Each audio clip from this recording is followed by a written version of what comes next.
Tulip Town, nestled in a quiet valley, was renowned for its breathtaking fields of tulips that painted the landscape with vibrant hues.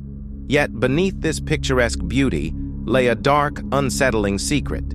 As dusk approached, the once bustling streets would fall silent, and the townsfolk would retreat to their homes, locking doors and windows with an almost ritualistic urgency. No one ventured outside after dark. For as long as anyone could remember, a ghostly presence had haunted the town. This specter, shrouded in mystery and dread, would emerge with the night, roaming the empty streets. Those who had seen it spoke of a figure cloaked in shadows, with eyes that glowed like embers. Whispers of its mournful wail and chilling touch filled the air, weaving a tapestry of fear that bound the town in its grip. John Harris, a travel writer seeking stories that straddled the line between legend and reality, found himself aboard a delayed train bound for Tulip Town. The train's unexpected delay left him arriving well after dark, a time he soon discovered was ill-fated for newcomers. As the train chugged into the deserted station, John stepped onto the platform, his breath visible in the cold night air. The station, bathed in the dim glow of a single flickering light, felt abandoned. The silence was deafening. Gripping his suitcase, John ventured into the town. The streets were eerily empty, the buildings casting long, menacing shadows. He couldn't shake the feeling that he was being watched. Each step echoed loudly, the sound swallowed by the oppressive quiet. John continued his search for accommodation, the unease growing with each passing minute. As he turned a corner, he noticed an old, weathered sign that read, "Tulip Inn." Relief washed over him, but it was short-lived.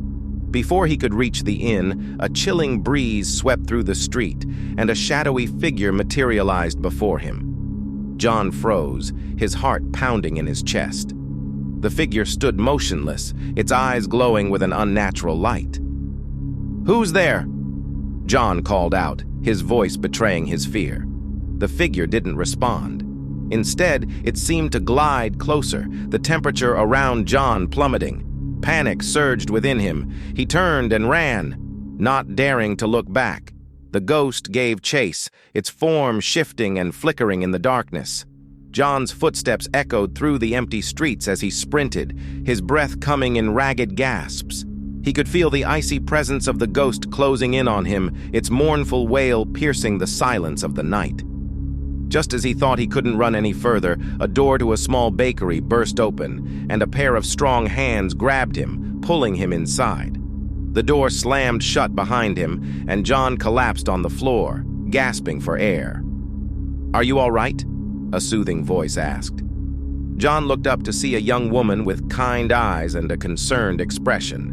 She helped him to his feet and led him to a chair where he sank down, still trembling from his ordeal. Emily, the woman who had saved him, handed John a cup of hot tea. The warmth of the cup seeped into his hands, helping to steady his nerves. He took a sip, the soothing liquid calming his frayed nerves. "Thank you," John said, his voice still shaky. "I think something was chasing me." Emily nodded, her expression somber. "You're safe now. My name is Emily. What brought you to Tulip Town?" John explained that he was a travel writer and had come to Tulip Town to uncover its mysteries. He hadn't expected to encounter a ghost on his first night. Emily listened intently, her eyes filled with understanding. "Tulip Town has a dark history," she said. "The ghost you saw is Eliza. She's been haunting this town for decades." Emily's words hung in the air, heavy with foreboding. John leaned forward, his curiosity piqued. "Who was Eliza?" Emily sighed, her gaze distant as she began to recount the tale. "Eliza was a young woman who lived here in the late 1800s. She was beautiful, kind, and deeply in love with her fiancé, a wealthy landowner named William. Their love was the talk of the town, and everyone was looking forward to their wedding. But something went wrong, John guessed. Emily nodded. On the night before their wedding, Eliza was found dead under mysterious circumstances. Some say she was murdered, others believe it was an accident. But her fiancé, William, was devastated. He claimed to see her ghost wandering the streets, searching for something. He couldn't bear the grief and vanished soon after. John shivered, the tragic story sending chills down his spine. And now her ghost haunts the town. Yes, Emily confirmed. Eliza's spirit is restless. She's searching for something, and until she finds it, she won't find peace. The conversation shifted to Emily's own life. She had lived in Tulip Town her entire life. Orphaned at the age of 9, she had been raised by her grandmother, who had taught her the art of baking. When her grandmother passed away, Emily took over the bakery, pouring her heart and soul into keeping it alive. "I've been alone for a long time," she admitted, her voice tinged with sadness. "But this bakery, it's my legacy. It's all I have left of my family." John felt a deep respect for Emily's resilience and strength. Despite the town's dark past and the ever-present danger, she had built a life for herself. She had endured loneliness, fear, and hardship, yet she remained kind and compassionate. Emily's story was filled with moments of sorrow and triumph. She spoke of the challenges she faced as a young girl, losing her parents and being raised by her grandmother. She described the nights she spent working in the bakery, learning the secrets of her grandmother's recipes. "Those were the happiest days of my life," Emily said, a wistful smile on her face. "My grandmother was my rock. She taught me everything I know." John listened, captivated by Emily's strength and resilience. He could see the pain she carried, but also the determination that had helped her survive. As they talked, a determination began to grow within Emily. "I've always wanted to find a way to put Eliza's spirit to rest. She deserves peace, and so do the people of this town." John nodded, feeling a sense of purpose. "I'll help you. Together, we can uncover the truth and free this town from the ghost's grip."